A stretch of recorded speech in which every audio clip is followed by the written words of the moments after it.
From Newzroom Afrika Studios in Randburg, Johannesburg, welcome to this week's episode of This Week in Politics. My name is Vuyo Mvoko, and thank you for joining us. We have a packed show for you again this week. So the preparatory work of the committee has not been interdicted and will continue to work to ensure that all the preparatory work is finalized.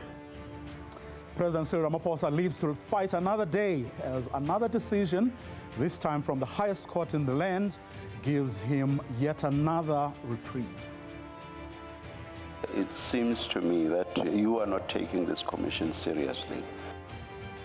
Not so lucky was the controversial National Coloured Congress leader, Fadil Adams, who earned the wrath of the Justice Madlanga Commission after blaming Parliament for his tardiness.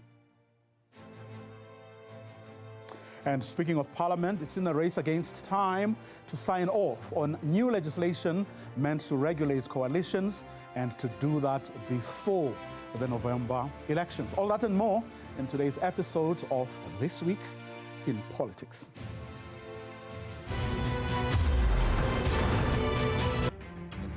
The Constitutional Court this week shut the door to several parties that sought to appeal the judgment of the Western Cape High Court that halted the impeachment proceedings against President Cyril Ramaphosa.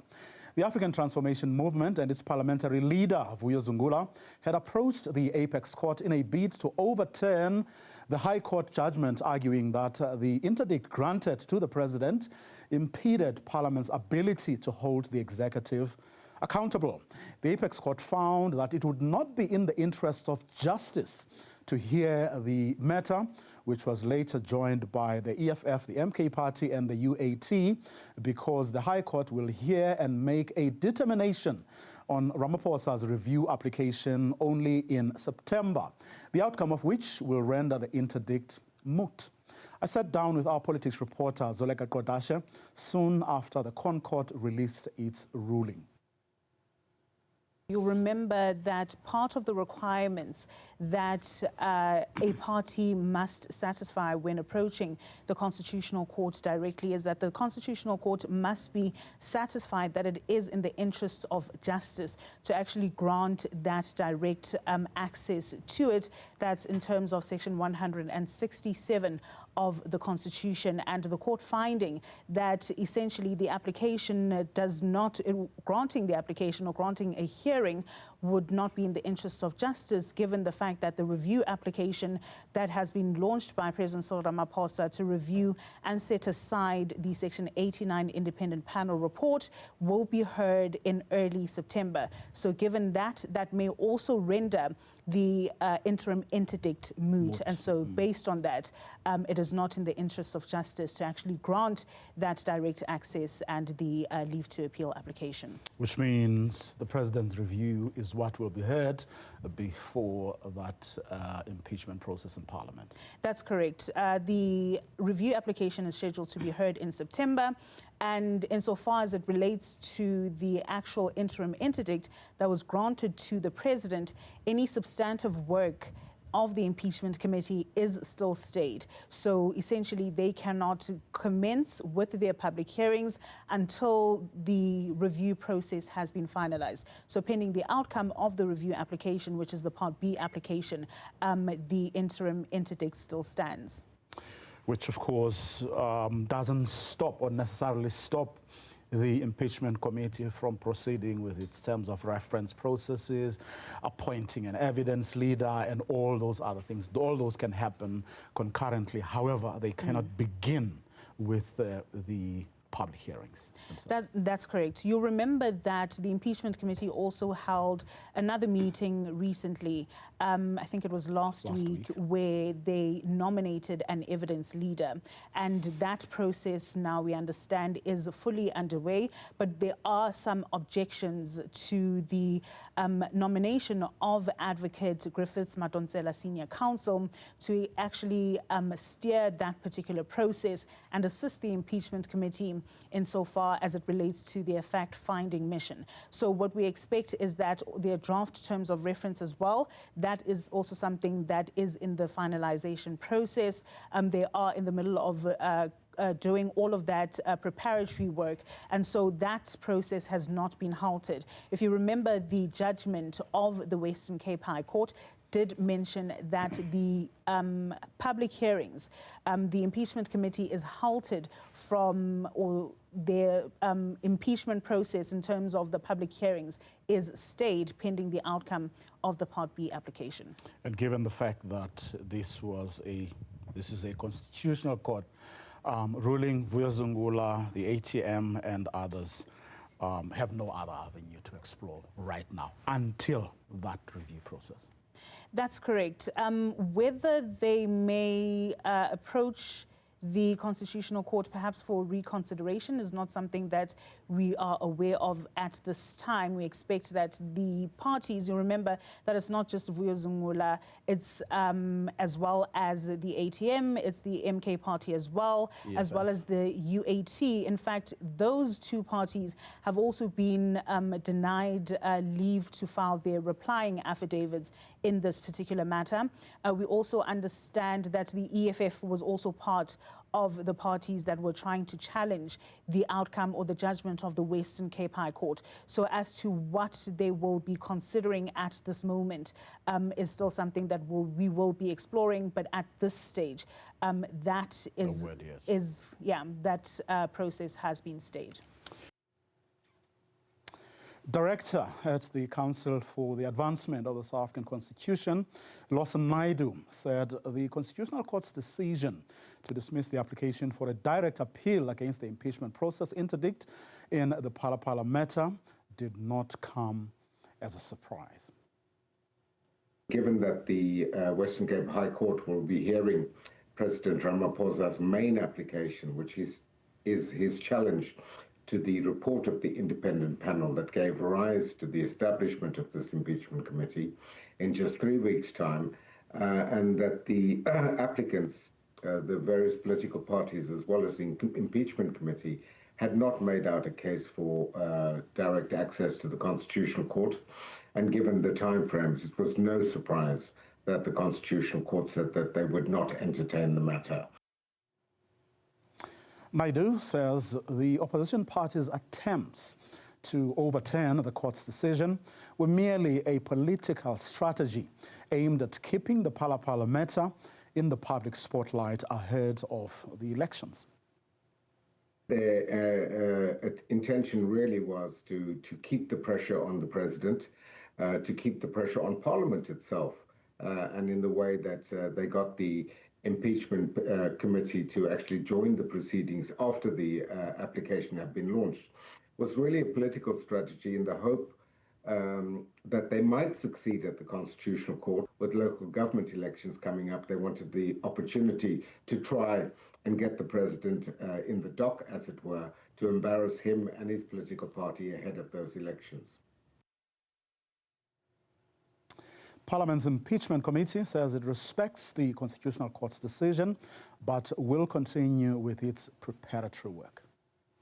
We are going to continue with our preparatory work in line with the decision that was made by the Western Cape High Court.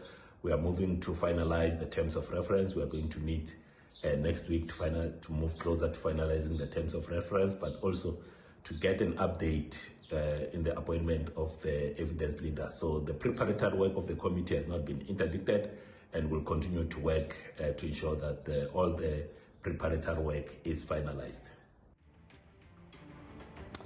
After the break, it seems to me that you are not taking this commission seriously.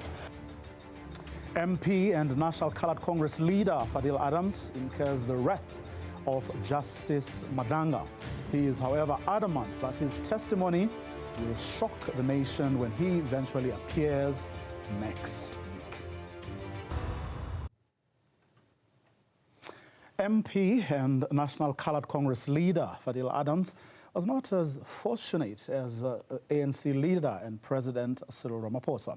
Adams this week incurred the wrath of Justice Madanga after submitting his written statements late. He attributed the delays to persistent problems with his parliamentary laptop.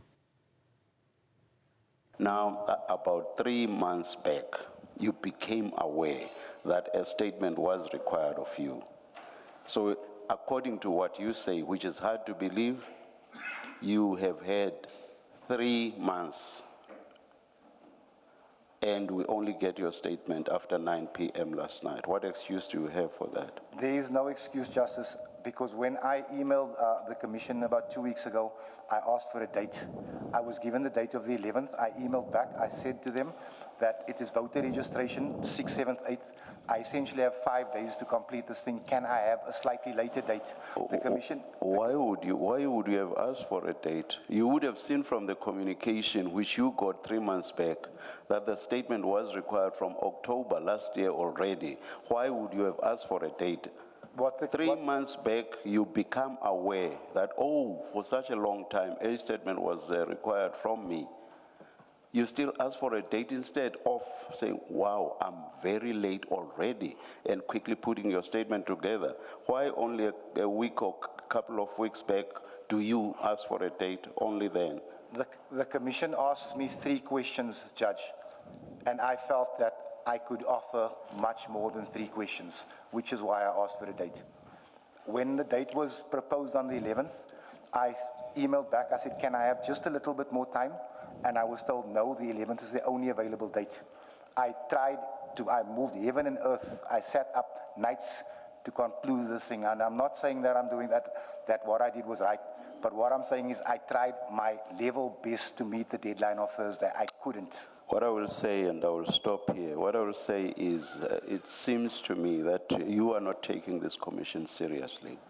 And starting from now and going forward, you should not treat this commission the way you have thus far, because every and anything you've said thus far is just totally unbelievable. I do not believe it. This should mean that you cannot function at Parliament as a parliamentarian. And it also suggests that you are not even taking the people that you are supposed to serve seriously, if for as long as you suggest is the case. You have been using a laptop that you basically cannot use. You are not taking us as a commission seriously, and I would dare say you are not even taking the people that you are supposed to serve seriously. Starting from now going forward, you must take this commission seriously, Mr. Adams. When did you first become aware of the Rule 3 notice? If you're going to ask me for a date right here, Justice, I really wouldn't be able to give you one, but it was a few months ago. But I'm under the impression that I will be getting more questions because people are mentioning me every day, so I was waiting for that. And Honourable Shackleton is 100% right in his assessment. But eventually, I saw that I wasn't going to get a subpoena, and that is why I emailed the Commission. Is the laptop you are talking about the same laptop you are using for your parliamentary business? It is. So are you telling us that you are able to function in Parliament with a laptop that's giving you the problems that you are telling us now? I am struggling with it. And how are you able to function at Parliament? Well, half the times I don't. Half the times I have to walk to people for information or call up for information. Don't you have IT people who can sort out your laptop? They do sort it out for me regularly. It works for a few days and then it just kicks in again. I find that very hard to believe, Mr. Adams. It can be confirmed by Parliament. I find that very hard to believe. Yeah, we had hoped to be questioning Mr. Adams today, but unfortunately, we're going to ask for his questioning to stand down until the 19th. The background to our request is that although we have been requesting a statement from Mr. Adams since the 25th of October last year, it finally arrived after 9 o'clock last night. And I think it's important for the public to understand how the Commission operates, because there's this sort of sense that we all sort of just arrive and we can just start questioning and operating instantly because we can integrate all of the information. We know what we want to ask, we know what we don't want to ask, we know how we're going to ask it. It doesn't work that way. you, Chair, and your co-commissioners have to read a statement, have to prepare before a witness is called, so you understand what the witness is going to say, you understand what issues you have. We have to plan our line of questioning in the line of what the witness says. It's simply not possible to do that when the statement arrives essentially 12 hours before the witness starts testifying. And Mr. Adams is an important witness. Parliament, though, says it has no record reflecting any incident of Adams' laptop malfunction, hardware failures, repeated freezing of the device, or repairs even. It says members of Parliament are provided with multiple devices in order to support their parliamentary responsibilities.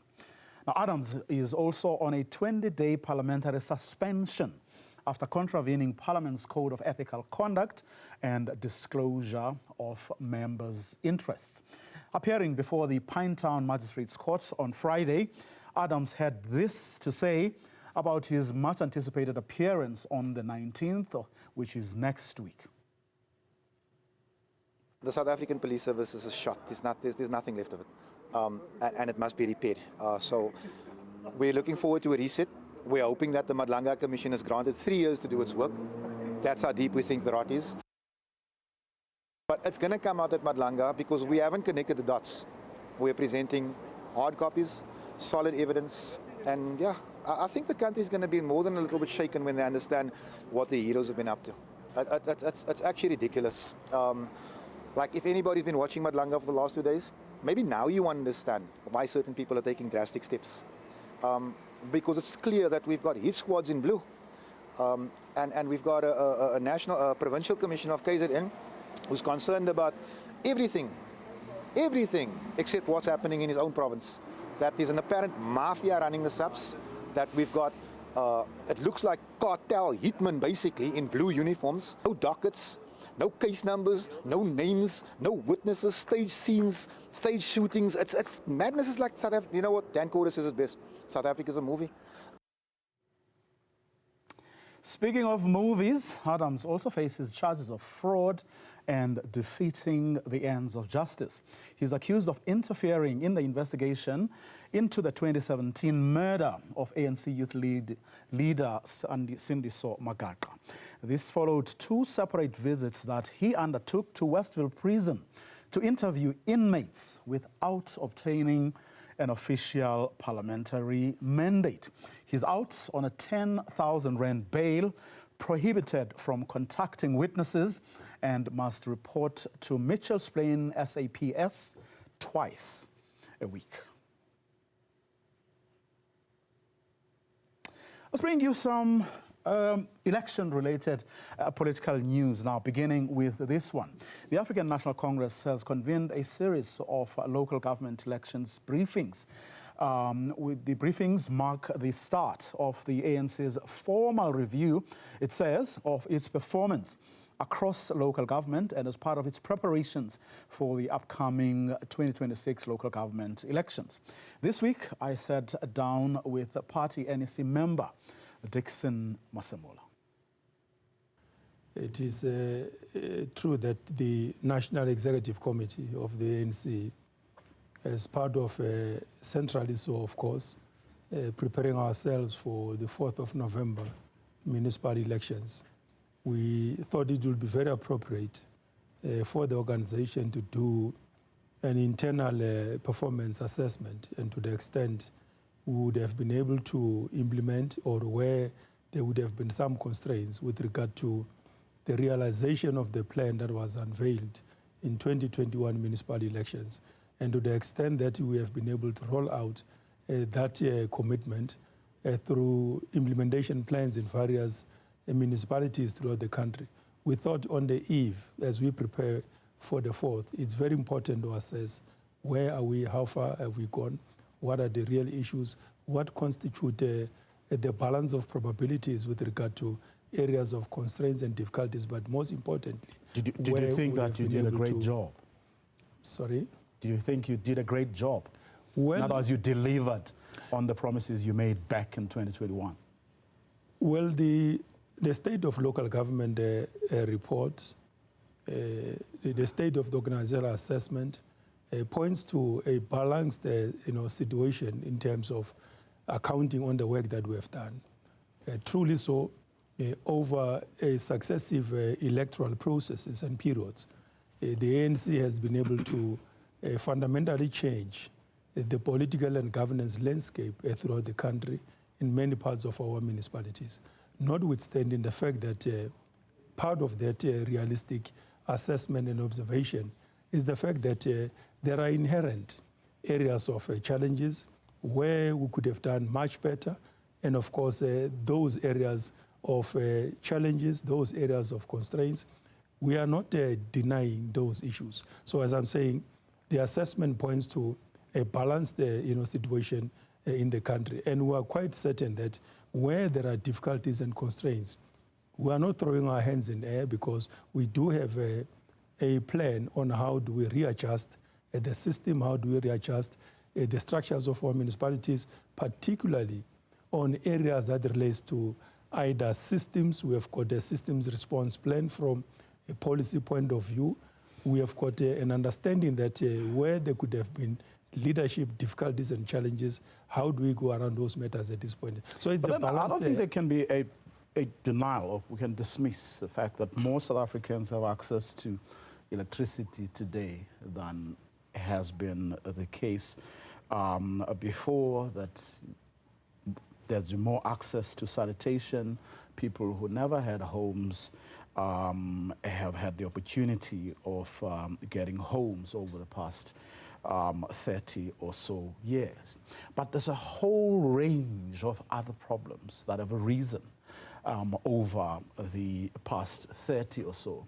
And in the majority of these municipalities, the ANC has been in charge. Of course, you started losing support over the years, precisely because you are not dealing with widespread functionality and financial viability issues, that we haven't deployed skilled professionals who can actually do the job. Hence, other political parties are campaigning on the ticket of ending cadre deployment. Financial management has deteriorated over the years. One Auditor General report after the other tells us that picture issues of viability, of accountability, and so on. So what has stopped you from dealing with those challenges? In other words, I don't want us to be stuck on water has been delivered, we now have more toilets. But I'm saying alongside those have arisen all these problems that we're seeing now. Look at a guy in the Eastern Cape who's making billions of rands all by himself or his own company, and those issues can't be explained. Well, there are very serious efforts that the ANC has been undertaking in the past 10 years, particularly so, from 2016 to date, and of course even now. As I said, notwithstanding the achievement that we have done, but there are related areas of constraints that require a much more close attention. First, and they have cost you, because your numbers have now gone down, which means you may have a view of yourselves, but the voters don't necessarily agree if the election results of the past 10 or so years, especially, are anything to go by. The situation differs, Vuyo, from one jurisdiction to the other in the country. In many parts of the country where the ANC is governing is doing very well. For instance, if you were to look at Johannesburg when we declined in 2016, it was not because the mayor at that time, Mr. Tau Parks, did not necessarily deliver.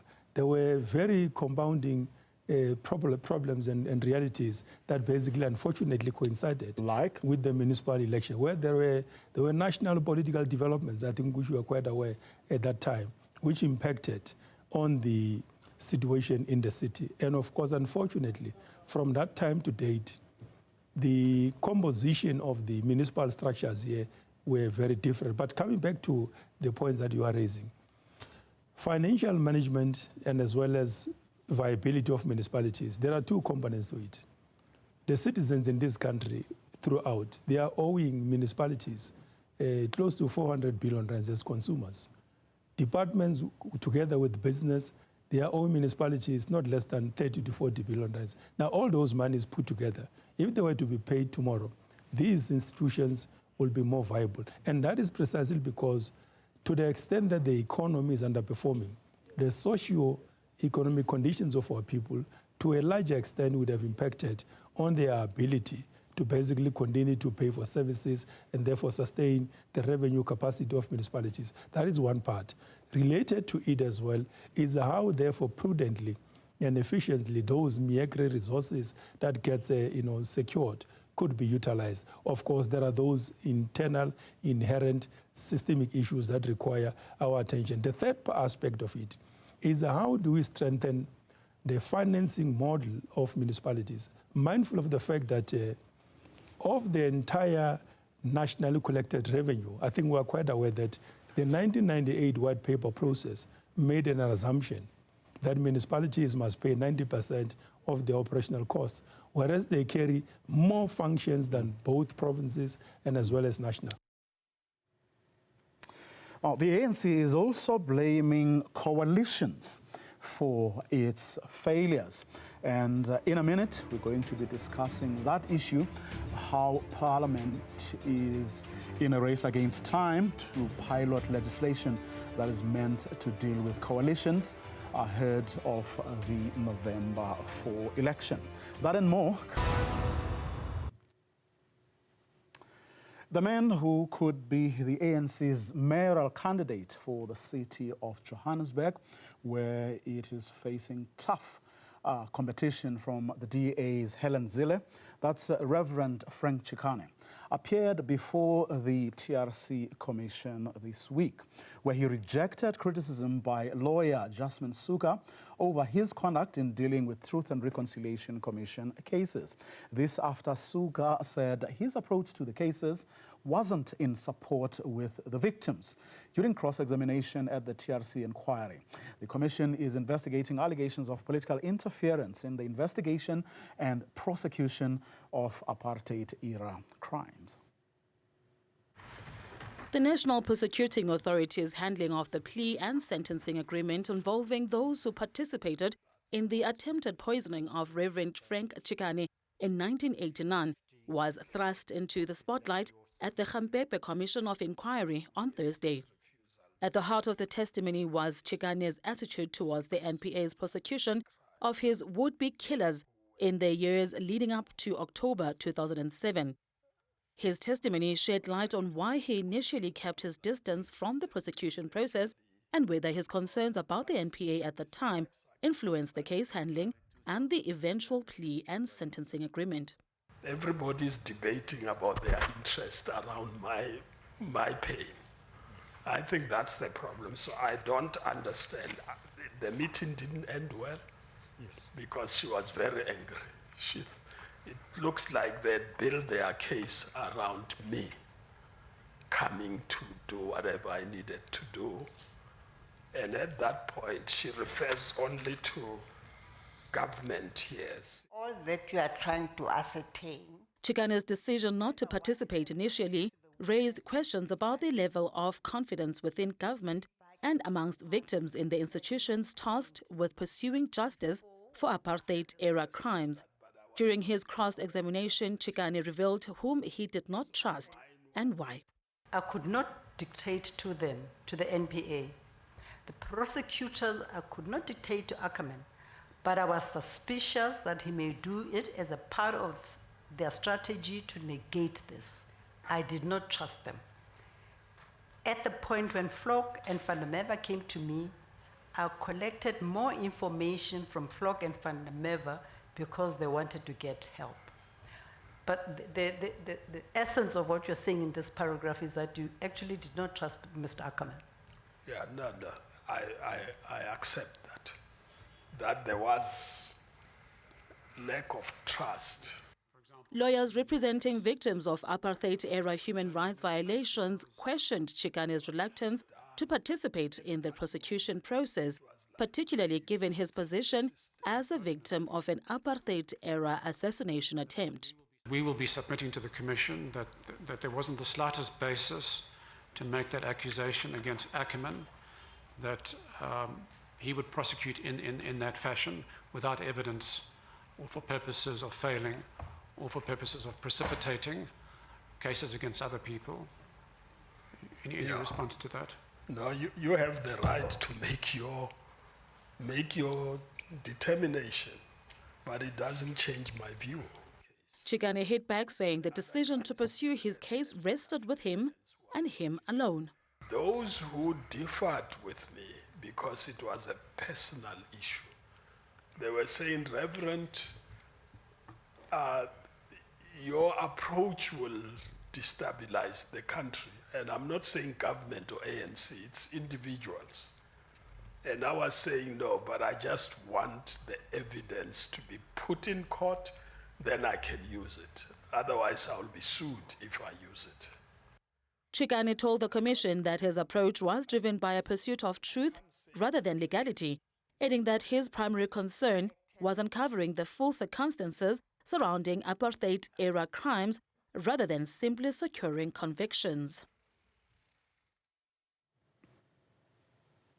Reverend Frank Chikane still dealing with pains afflicted during apartheid. Well, he may have to deal with the pains of many Joe beggars. He's one of the people that the ANC is considering to put forward as its mayoral candidate. Now, the city of Johannesburg is one of close to 100 of the country's 257 municipalities that are run by coalitions of one sort or another. They have been difficult to run and are often responsible for the instability seen in local government. At its briefing this week, the ANC blamed, among others, coalition arrangements for its inadequate or for its service delivery failures. Now, Parliament is in a race against time to table new legislation aimed at coalition governments in municipalities before or rather ahead of the November local government elections. Among other things, the bill proposes introducing legally binding coalition agreements, a minimum threshold of 1% for a seat in councils, no confidence votes by a show of hands only after 2 years have passed since their election, and a collective executive system instead of mayoral executive systems in hung councils. Now, few people outside the lawmakers and the bureaucrats dealing with the matter are following the piloting of legislation as closely as my guest, Michael Atkins, who joins me now on the line for a discussion. Michael, thank you very much for your time. I really, really appreciate it. Well, I mean, listening to I think it was the chairperson of the Parliament's COCTA committee, they seem confident that they will still be able to deliver on this a piece of legislation ahead of the November 4 elections. And I think I've read enough of your posts and listened to you enough to know that you don't believe that is indeed possible. Yes, good evening. The Portfolio Committee meeting was a little strange this week because, you know, everyone was saying, well, it might not make it, but they'll try and rush it and try and push it through. You see, there was one important thing said in that Portfolio Committee meeting that clinches the deal. The bill is likely to be tagged as a Section 76 bill. That is a bill affecting provinces, which means there are extra steps that need to be carried out at the NCOP phase of the Parliament's approval of the bill. Now, I've done some research before. When a Section 76 bills take at least 4 to 8 weeks longer than the Section 75 bills, and so that makes it really, in a sense, completely impossible. Because this affects also every single municipality, there would need to be extensive public consultation on the bill. Now, as of Tuesday, the Speaker had not yet referred the bill to the Portfolio Committee. They're expecting that any moment soon. So you're correct. I've been saying following parliamentary procedure and having seen prior, electoral legislation go through, I do not see any way that this bill can be enforced before November the 4th. Now, Professor Susan Boyson wrote this week that agreeing that it's almost impossible for the coalition's bill to be passed before the November elections. However, she believes that with a few perhaps incremental stopgap changes and guidelines, something can still be done. You agree? Well, I certainly do not have the qualification and standing that Professor Boyson does, but going on what is written down, when we haven't seen the final text of that bill that was approved by Cabinet, and whatever Cabinet did approve, that is what will go through Parliament. There won't be any major changes or shifts from that. Now, the information we have is that last Friday, the COGTA Ministry published the explanatory summary of the bill. So this is, we intend to table this bill. These are the actions. It's the introductory section of any bill. Now, that had removed many of the contentious issues. So vote thresholds are not included in that. The provision for executive committees with hung councils is not included. And I was quite surprised, to be honest, the section on coalition agreements was not listed in that explanatory summary. So one of the, obviously there are time periods included, but if I'm correct that the bill cannot pass, that won't help the coalition negotiations for this election. The main remaining provision is some form of limitation on the number and timing of and the method of motions of no confidence in municipalities in general. So that is, in a sense, as I read it, the most practical remaining provision of the bill. Why are we here in the first instance? In other words, remind us of the reasons for these delays. Well, this issue was first raised at the National Dialogue on Coalition Government in August 2023. Following that, there was work on legislation. The current Education Minister, in her role as an MP, in that time introduced 2 private members' bills dealing with these matters before the 2024 election. Those lapsed with that Parliament ending its term. Then in 2024, the COGTA Department published a draft bill for comment. And that's been what most people have commented on. And then there were 2, again, private members' bills raised during 2025. To me, it's not clear why the COGTA Portfolio Committee did not advance the discussion during last year, or a bill was not presented to Cabinet for approval during last year as planned.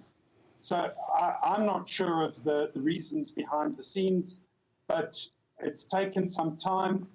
The COGTA Minister this year was delayed by the legal opinion of the State Law Advisor on aspects of the bill. So that sort of delayed us a couple of months.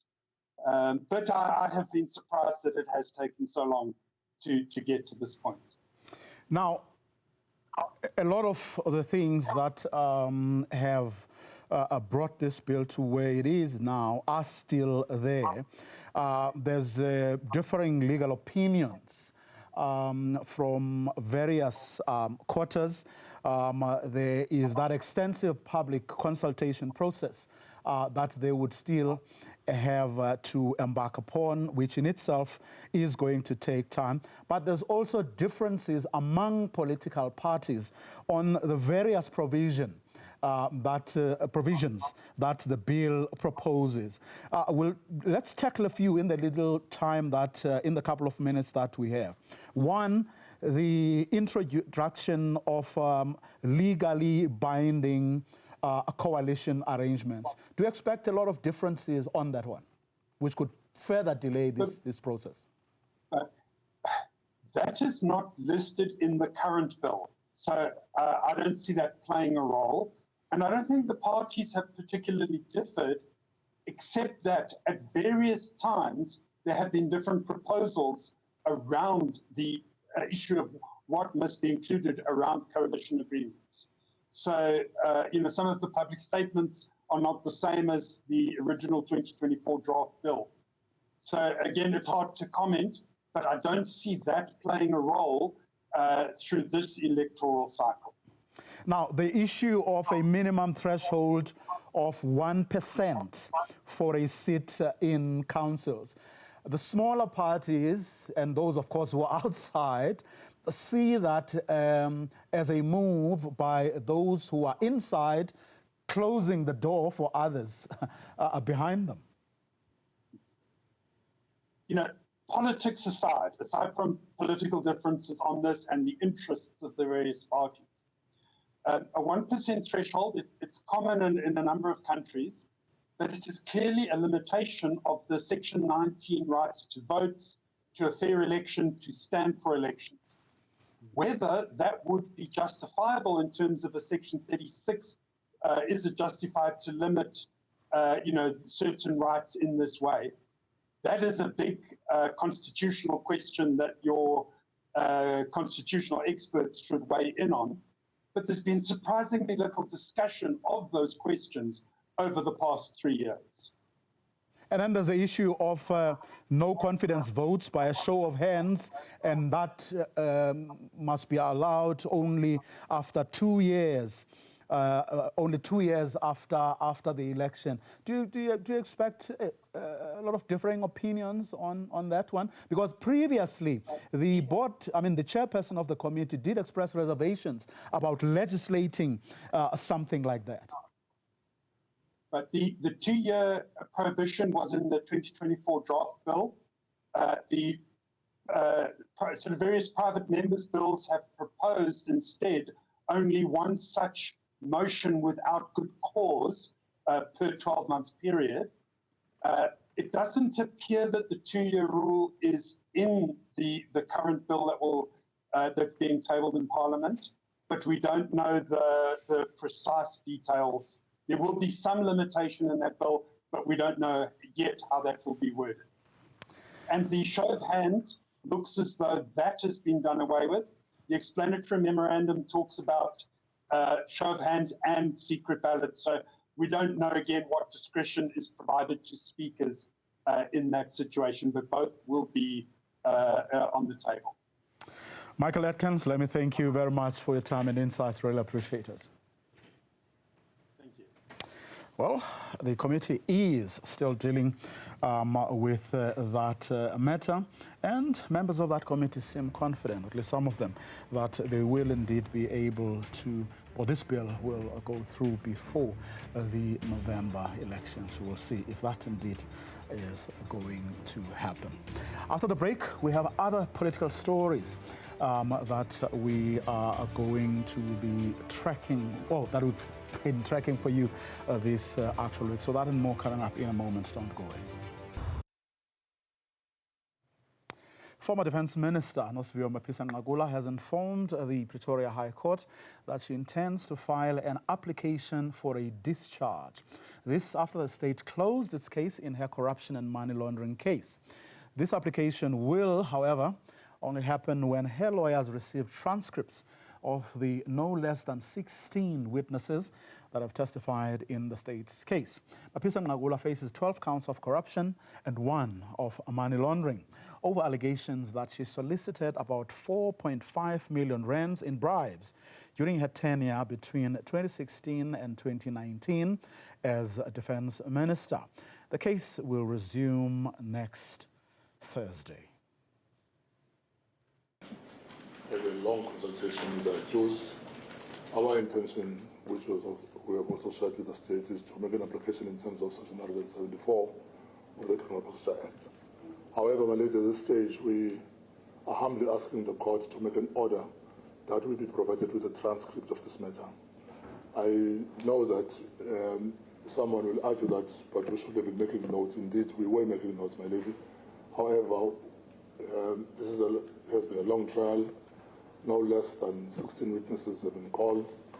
One witness took a number of days before the court, and for purposes of accuracy in the argument that we intend to make and the points that we wish to raise, we believe that a transcript will be necessary for the court and for ourselves for that to happen. I have started with our heads of argument, and if we receive the record today, I don't know how much of it is ready.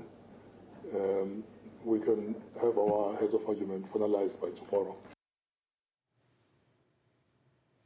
Vuyo Nqakula's lawyers hoping that she will survive the case. Well, a minister, who is a current minister, who of course didn't get away with it this week, is the Minister of Higher Education, Buti Manamela, who admitted before Parliament that the Treasury has not yet approved the terms of reference, including the remuneration of NSFAS Administrator Professor Hlengani Mathebula. The minister appeared before Parliament's Portfolio Committee on Higher Education to provide feedback on the entity's stabilization plan. But some MPs accused Manamela of evading questions. Malungelo Boy was there. Professor Hlengani Mathebula was appointed NSFAS Administrator in May by Higher Education Minister Buti Manamela. But the terms of reference of his appointment and remuneration has not yet been approved by Finance Minister Enoch Godongwana. This has raised questions among some committee members on the legitimacy of the appointment. That's my area of concern. That would be the point of departure as to whether the minister has received all the necessary approvals, as Section 17C dictates that part of the approvals that the minister, after appointing administrator, must get is from the finance minister on and around the remuneration package. I just want to start there, Honorable Minister, especially when the administrator previously has indicated that ever since his appointment, he has not yet received any salary. And that on its own has created curiosity on and around his survival at the institution. We are in the process of finalizing the concurrence with the Minister of Finance as it relates to the appointment of the conditions of employment of the administrator. It is obviously not something that's just in our own hands.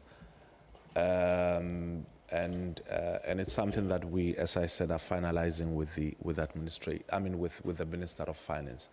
But I also think that it is something we need to, as I said, look into. Manamela was again forced to defend this appointment. It's simple. You have had an additional costs that have been attached to consultation alone.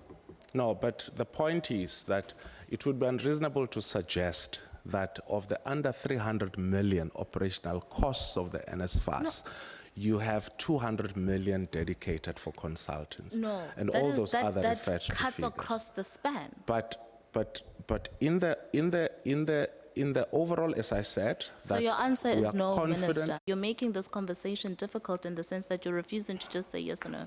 It's either you are satisfied with the financial restructuring of the budget of the administrator or you're not.